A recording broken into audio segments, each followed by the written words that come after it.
So, birthday ni ex-Loca today at sinurprise natin siya ng flowers. Mumurahin lang yan pero hindi halata. After nun, pinakain ko siya ng masasakit na salita. After nun, dumiretso kami sa time zone at syempre nagpasikat lang ako mag-basketball. Nanalo kami ng 2 premyo, isang Coke tsaka isang Uno's Taco.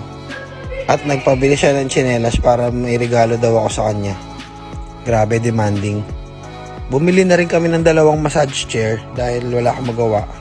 Tapos syempre ang dessert, Starbucks. Dinala ko siya sa Nuwa Hotel para mag-casino dahil birthday niya, baka swertihin. Nagulat ako, may dala na siyang maleta. So, napilita kami mag-check-in. So, ayan. May pa petals pa. Lakad-lakad, konting lakad. At yan. Yan ang surprise. Nagulat siya.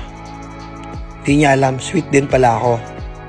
Gulat siya, may regalo ako. Sana pala hindi na siya nagpabili ng tsinelas. So the next day, pagising ko, kakape sana ako. Pero nagpapasikat siya dahil may kape na ako ready. Pero scripted yon.